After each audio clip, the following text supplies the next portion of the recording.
ఇప్పుడు మనకి తులసిరెడ్డి గారు అందుబాటులో ఉన్నారు. తులసిరెడ్డి గారు, మీరు కొన్ని దశాబ్దాల రాజకీయాన్ని చూశారు. అనేక రకాలైనటువంటి నినాదాలు, అంటే జై జవాన్ జై కిసాన్ నుంచి, గరీబీ హఠావో నుంచి, తాజాగా వ్యక్తి కేంద్రంగా పర్సనలైజ్డ్ సెంట్రిక్గా జరుగుతున్నటువంటి నినాదాల వరకు చూశారు కదా. వీటి ఇంపాక్ట్ ప్రజల మీద ఎలా ఉంటుంది? నిజంగా ఆ నినాదాలు ఇంప్లిమెంటేషన్ అవుతున్నాయా, లేకపోతే ఆ ఎన్నికల్లో కరివేపాకుల నినాదాలను వాడుకుని తర్వాత పక్కన పెట్టేస్తున్నటువంటి పరిస్థితి ఉందా? అంటే ఇక్కడ రెండు ఉన్నాయి. కొన్ని పార్టీలు వచ్చేసి జస్ట్ ఎన్నికల కోసము ఏదో ఓడ దాటేంత వరకు ఓడ మల్లన్నా, దాటినాక బోడి మల్లన్నా అనే సందర్భాలు కొన్ని ఉన్నాయి. కొన్ని నిజాయితీగా ఇంప్లిమెంట్ చేసిన సందర్భాలు ఉన్నాయి. సరే, దాన్ని ఇంప్లిమెంట్ చేసిన తర్వాత దాన్ని మెరిట్స్ డిమెరిట్స్ ఏ మేరకు ఉన్నాయనేది అదొక యాంగిల్. ఇప్పుడు ఫర్ ఎగ్జాంపుల్ 2004 ఎన్నికల సందర్భంగా కాంగ్రెస్ పార్టీ ప్రధానమైన వాగ్దానం ఏమి? కాంగ్రెస్ పార్టీ అధికారంలోకి వస్తే రైతుల వ్యవసాయ పంపులకు ఉచితంగా విద్యుత్ సరఫరా చేస్తుంది అనేది ప్రధానమైనటువంటి హామీ. ఇంకా మిగతా అనేకం ఉన్నాయి. ఆ హామీని అధికారంలోకి వచ్చిన మొదటి రోజు నుంచే అమలు చేసింది. ఇది వాస్తవం. ఇది ఇప్పుడు కూడా అది కంటిన్యూ అవుతా ఉంది. సరే, కొన్ని వచ్చేసి ఇప్పుడు మనము ప్రతి ఎన్నికల్లో అనేక అంశాలు ఉన్నప్పటికీ కొన్ని నినాదాలు వచ్చేసి అది ప్రజలకు చాలా దగ్గరగా పోతాయి. ఇప్పుడు మనకు గరీబీ హఠావో ఉంది, అది వచ్చేసి ఇందిరాగాంధీ గారిది. జై జవాన్ జై కిసాన్ శాస్త్రి గారిది. తర్వాత ₹2 బియ్యం పథకము ఎన్టీ రామారావు గారిది. ఉచిత విద్యుత్తు ఆ రోజు కాంగ్రెస్ హయాంలో రాజశేఖర గారు ఉంది. లాస్ట్ 2014లో చంద్రబాబు నాయుడు గారు ఇంటికో ఉద్యోగము, రైతు రుణమాఫీ, డాక్టర్ నాలమాఫీ. ఇట్లా కొన్ని సందర్భాల్లో అనేక ఉన్నప్పటికీ కొన్ని ప్రభావితం ఎక్కువ చేస్తాయి. డెఫినెట్ గా వచ్చేసి దాని ఇంప్లిమెంటేషన్ లో కొన్ని సందర్భాలు చేసినట్టున్నాయి, కొన్ని సందర్భాలు పార్షియల్ గా చేసినట్టున్నాయి. కాబట్టి ఇది మనం చరిత్ర చూస్తే ఈ ఎన్నికలకు సంబంధించి మా ఆంధ్రప్రదేశ్ సంబంధించి కాంగ్రెస్ పార్టీ నినాదం ఏమంటే, ఇక్కడ పంచముఖ పోటీ జరుగుతా ఉంది. రాష్ట్రంలో వచ్చేసి 1 Congress, 2 BJP, 3 TDP, 4 Vaikapa, 5 Janasena and వామపక్షాలు. దీంట్లో మా నినాదం ఏమంటే, కాంగ్రెస్ రాజ్యం ఇంటింటా సౌభాగ్యం, బీజేపీ రాజ్యం ఇంటింటా మోసం, టీడీపీ రాజ్యం ఇంటింటా దౌర్భాగ్యం, వైకాపా రాజ్యం ఇంటింటా దౌర్జన్యం, జనసేన రాజ్యం ఇంటింటా అయోమయం. ఇది ఓవరాల్ గా ఈ 5 పార్టీ సంబంధించి మా పార్టీ నినాదం. ఇక ప్రధానమైనటువంటి పథకాలు చూస్తే పంచ పథకాలు. 1 హోదా కాంగ్రెస్ తోనే సాధ్యం అనేది ప్రధానమైన అంశము. 2వది విభజన చట్టంలోని అంశాలు అమలు చేసేది కాంగ్రెస్ పార్టీనే. 3వది రైతులకు ₹2 లక్షల రుణమాఫీ. 4వది డాక్రా సంఘాలకు ₹2 లక్షల వరకు రుణమాఫీ. 5వది సంవత్సరానికి 4 గ్యాస్ సిలిండర్లు ఉచితంగా సరఫరా. ఈ 5 మన ప్రధానమైనటువంటి పంచాస్త్రాలు. మిగతా అనేక ఉన్నప్పటికీ కాబట్టి మేము ఈ నినాదాలతో, ఈ యొక్క హామీలతో, ఈ వాగ్దానాలతో ఈ ఎన్నికల్లో ప్రజల ముందుకు పోబోతున్నాం. తులసిరెడ్డి గారు, మీరు చెప్పిన నినాదాలు అన్ని బాగానే ఉన్నాయి. అయితే కాంగ్రెస్ పార్టీ కూడా 2009లో చూస్తే కనుక సోనియా గాంధీ కేంద్రంగా దోసరి ఇందిరాగాంధీ, అంటే సోనియా గాంధీ దోసరి ఇందిరాగాంధీ అని చెప్పడం, తర్వాత ఇటీవల కాలంలో కూడా ఒక పర్సనలైజ్డ్ అటాక్, ఎందుకంటే మోడీని ఉద్దేశించి చౌకీదార్ చోర్ హై ఇలాంటి, ఎందుకు అంటే జాతీయ పార్టీగా ఒక ఎజెండాతోటి ఒక పాలసీ ప్లానింగ్, దీనికి సంబంధించి మీరు 20 సూత్రాల కమిటీ కూడా అధ్యక్షుడిగా పనిచేశారు. ఇటువంటి అన్నీ వదిలేసి వ్యక్తి కేంద్రంగా చేసేటటువంటి విమర్శలు, వ్యక్తి కేంద్రంగా సంధిస్తున్నటువంటి స్లోగన్స్ మాత్రమే ప్రజల్లోకి వెళ్తున్నాయి. దీన్ని కాంగ్రెస్ లాంటి జాతీయ పార్టీ కూడా అందిపుచ్చుకుని దానినే ప్రధానంగా ప్రచారంలో పెడుతుంది. దీన్ని మీరు ఏ రకంగా సమర్థించుకోగలుగుతారు?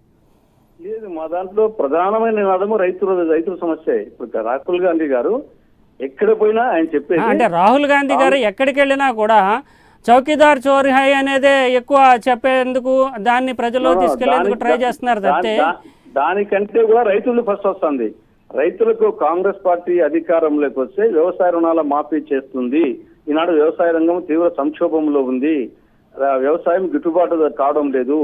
రైతులు వచ్చేసి అప్పులోబిలో కురుకుపోతున్నారు. రైతులు ఆత్మహత్యలు పెరిగిపోతున్నాయి. కాబట్టి మేము అధికారంలోకి వస్తే వ్యవసాయ రుణాలు మాఫీ చేస్తాము.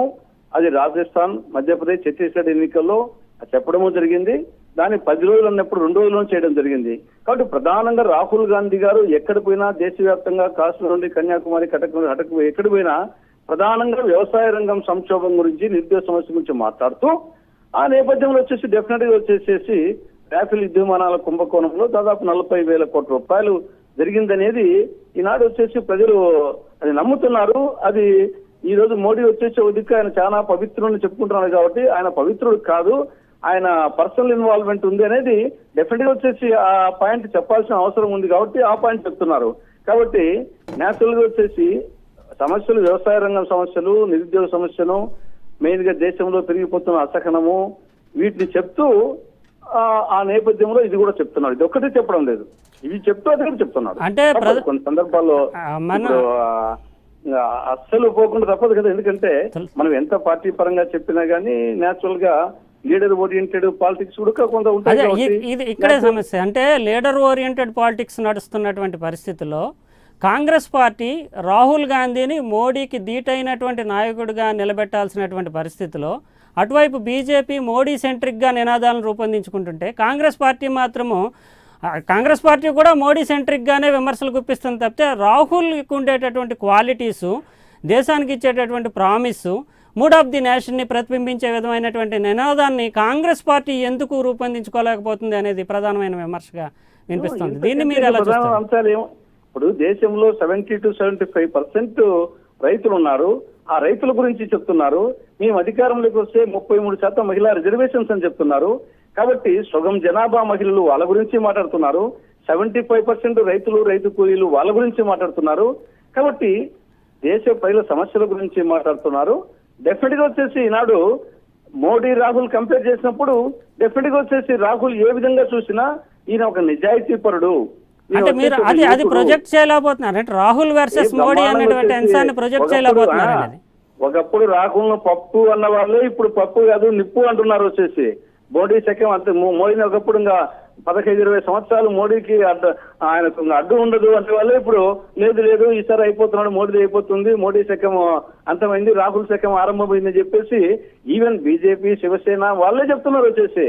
కాబట్టి రాహుల్ వచ్చేసి ఈ యొక్క ఇటీవల కాలంలో చాలా మెచ్యూర్ అయిపోయినారు. చాలా రాహుల్ గాంధీ మాట్లాడుతున్నారు, ప్రూవ్ చేసుకున్నారు. తులసిరెడ్డి గారు రాహుల్ గాంధీ మెచ్యూరిటీకి సంబంధించి కాదు, రాహుల్ వర్సెస్ మోడీ అన్నటువంటి ఆ పద్ధతిని స్లోగన్స్ రూపంలో కానీ తర్వాత విధానపరంగా కానీ అతని యొక్క ఐడెంటిటీని ఫోకస్ చేసేటటువంటి విధంగా ఎందుకు వెళ్ళట్లేదు? అదే సమయంలో బీజేపీ మోడీని ఫోకస్ చేస్తూ వెళ్తుంటే కాంగ్రెస్ ఎందుకు వెళ్ళలేకపోతుంది అనేది ఇక్కడ మనం ఫండమెంటల్ గా వచ్చేసి సమస్యల మీద ఫోకస్ చేయాలా, దేశం గురించి ఫోకస్ చేయాలా, అది సేమ్ టైం వచ్చేసి లీడర్ యొక్క మెరిట్స్, ఆపోజిషన్ లీడర్ యొక్క డిమెరిట్స్ అన్ని వస్తున్నాయి.